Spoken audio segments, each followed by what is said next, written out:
I tried to save them long before anyone believed they were in danger.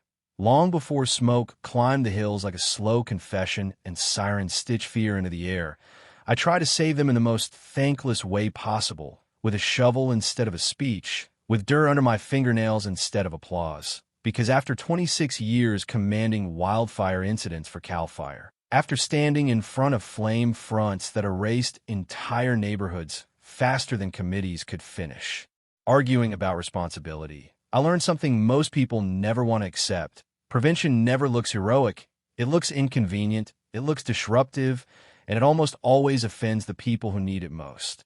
My name is Daniel Fletcher. My back carries damage that never healed right. My knee clicks like a bad metronome when the weather turns. My lungs still hold the faint taste of Sierra ash on hot nights. And when my wife died of cancer, slow and merciless and completely indifferent to my experience fighting disasters, I realized something painful and simple. You can spend your life preparing for catastrophe and still be helpless when it arrives quietly. So when I finally retired, when the noise stopped and the uniforms came off, I didn't want sympathy or speeches. I wanted distance. I wanted quiet. I wanted a place where the nights were dark enough that memories didn't echo so loudly.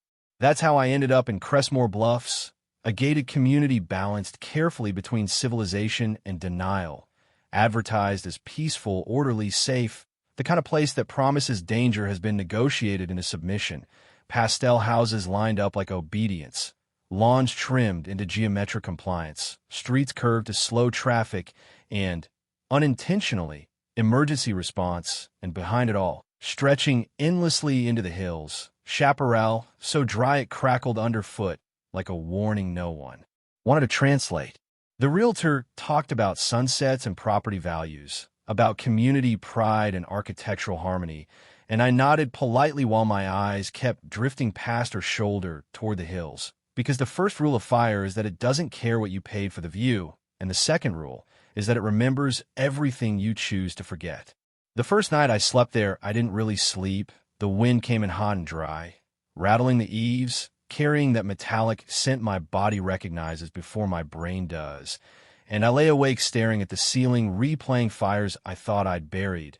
The ones where everything looked fine until it didn't. The ones where someone said it won't reach us right before it did. The next morning, I walked the perimeter. I didn't plan to. My feet just carried me, muscle memory guiding me the way it always had, counting distances, measuring slope, tracing wind corridors, and when I reached the back edge of the neighborhood, my chest tightened because the problem was immediate and obvious. There was no defensible space, no fuel buffer, no break in the vegetation, just ornamental shrubs pressed against wooden fences, bark mulch spread thick like decoration instead of kindling, and a steep ravine cutting straight uphill behind the homes like a loaded chute designed by geology itself. I later learned the HOA had canceled controlled burns years earlier. Residents complained about smoke, about temporary inconvenience, about aesthetics, as if fire waits for approval and respects visual harmony. I brought it up at my first Crestmore Bluffs HOA meeting, sitting in a folding chair under fluorescent lights that hummed with artificial confidence, listening to neighbors argue passionately about mailbox heights and approved shades of beige. And when the agenda finally opened for new business, I spoke calmly, deliberately, choosing words the way you choose steps in a hot zone, explaining defensible space, ember cast, slope behavior, chimney effects, and for a moment the room went quiet, not because they understood, but because they were deciding whether to take me seriously. They didn't. Scott Langley, HOA president, polished and relaxed, a man whose confidence came from never having watched something unstoppable move directly toward him, smiled and thanked me for my service, said safety was important to everyone, but reminded the room that Crestmore Bluffs was a residential community, not a wildfire zone, as if fire ever checked zoning regulations before deciding where to go next. A few people nodded. A few checked their phones. Someone whispered they didn't want the neighborhood to start looking industrial. I drove home, gripping the steering wheel harder than necessary, a familiar tension settling behind my eyes, the same one I used to get right before fire jumped containment lines.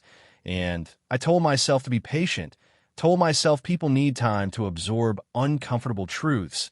Then I remembered all the times patience had cost lives. So I acted.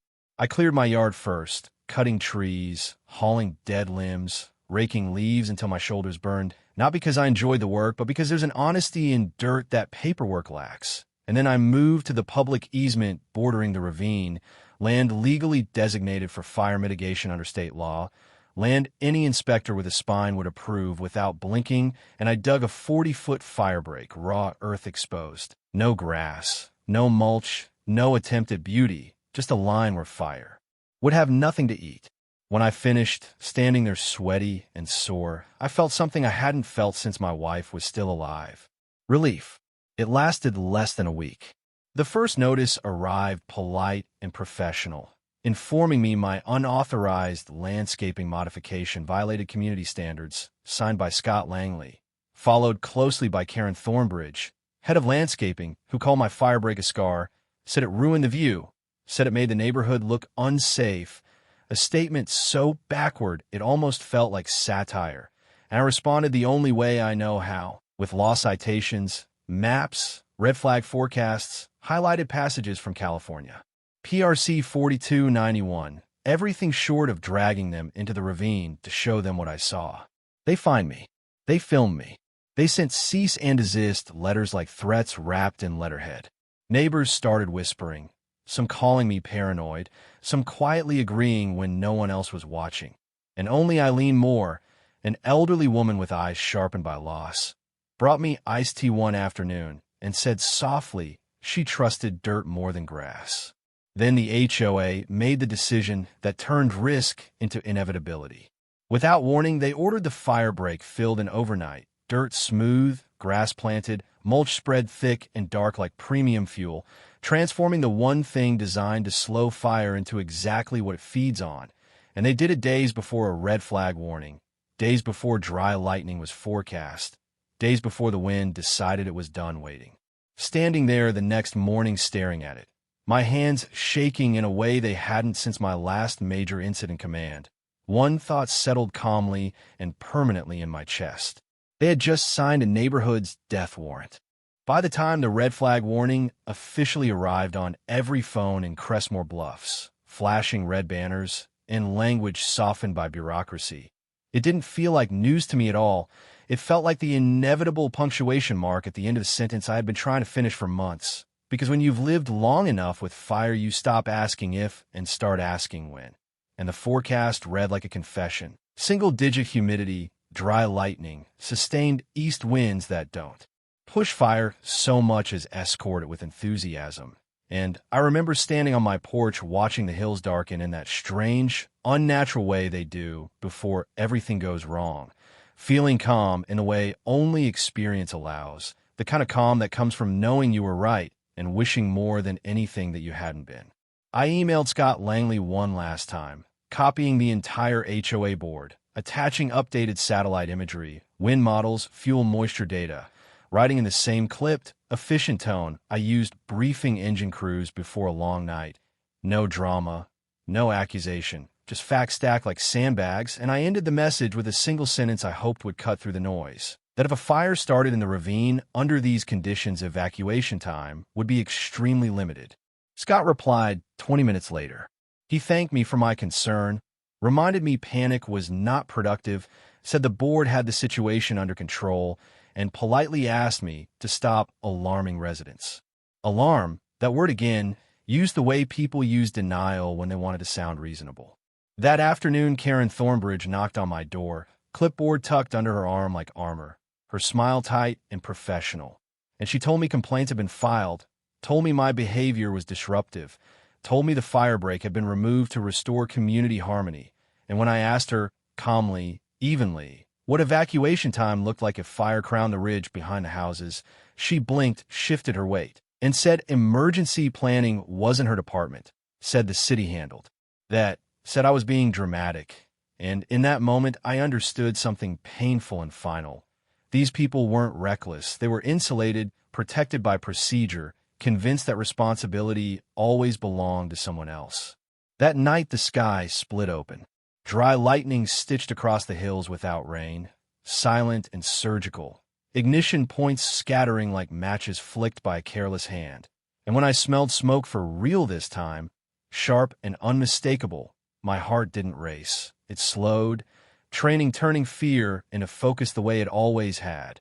And I grabbed my go bag without thinking, keys, radio, flashlight, habits older than reason, and drove straight toward the ravine where a dull orange glow was already beginning to pulse against the darkness. When I reached the edge, my worst fear confirmed itself exactly the way I knew it would. The filled-in fire break igniting first, grass flashing over, mulch burning hot and fast, throwing embers uphill like it had been designed for this exact betrayal.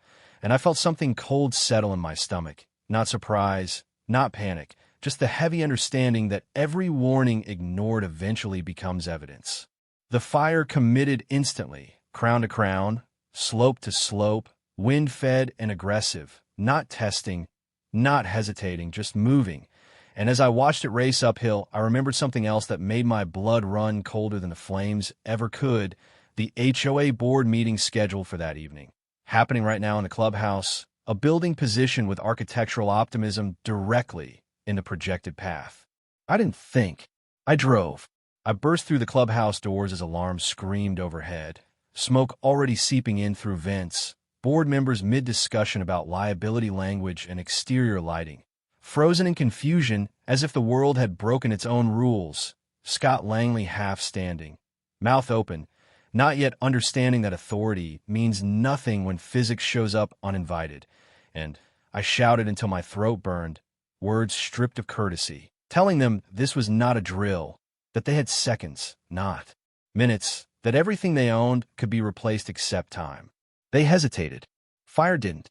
Windows shattered inward as embers found curtains. Propane tanks in the maintenance shed detonated with a concussion that knocked people to the floor, and decorum evaporated instantly, replaced by panic, by scrambling bodies, by the raw animal understanding that rules do not stop heat. And I dragged people out by instinct, shoving, pulling, yelling, grabbing Karen Thornbridge by the arm when she froze at the doorway. Heels sinking into ash, clipboard finally abandoned, and we ran as the clubhouse behind us ignited like a signal fire visible for miles. Evacuation collapsed into chaos exactly the way it always does when planning exists only on paper. Cars jammed narrow streets. Smoke erased visibility. Sirens layered over screaming. Neighbors abandoning furniture and pride in equal measure. And through it all, fire advanced with mechanical patience. Jumping fences, finding roofs, consuming the very landscaping meant to make the place look safe. Until by dawn, 17 homes were gone. 38 damaged, the clubhouse reduced to blackened beams and twisted metal. And somehow, through luck, speed, and muscle memory that refused to die, not a single life was lost. They called it a miracle. I called it barely enough. Investigations don't care about feelings. They care about sequences. And the sequence here was unforgiving. Ignition in the hills, rapid downslope spread, ember cast into a fuel-rich corridor that should never have existed. And when subpoenas pulled emails, work orders, internal directives from servers everyone assumed were private, the truth surfaced clean and sharp. The order to remove the fire break had been signed by Karen Thornbridge, approved by the board, executed quietly in the night. And suddenly denial had paperwork. The fallout moved faster than the fire ever had. Civil suits stacked up like ash. Criminal negligence charges followed. The Crestmore Bluffs HOA dissolved under the weight of its own documentation. Scott Langley resigned publicly at a press conference where the questions finally mattered, his voice shaking not with fear of fire, but with the realization that confidence without understanding is just another accelerant. And Karen Thornbridge left the state within weeks. Her name trailing headlines she couldn't landscape away, living proof that aesthetics don't erase consequences.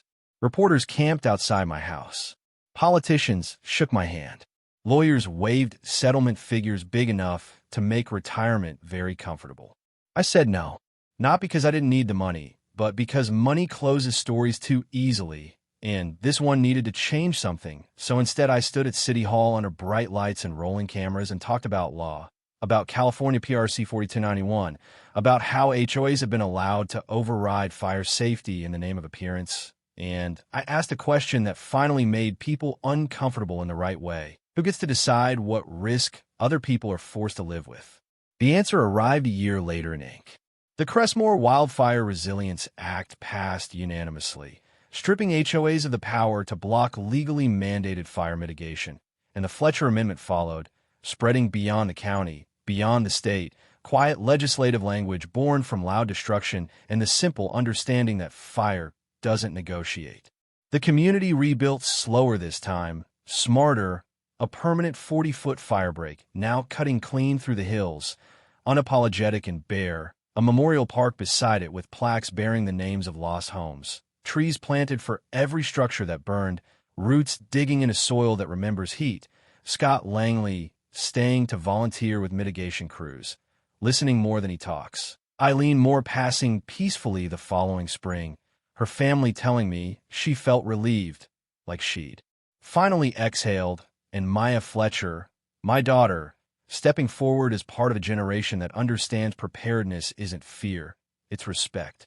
Sometimes I stand on that firebreak at dusk, wind shifting, hills quiet but never harmless, and I think about how close we came to losing everything because people confused beauty with protection, because they believed rules could override reality, because they forgot that nature doesn't read HOA bylaws. Fire gave us one vote. We took it back. And the question that remains, the one that lingers long after the smoke clears, is this: when rules protect comfort instead of lives, and breaking them becomes the only way to save others, is that defiance, or is it the purest form of responsibility we have?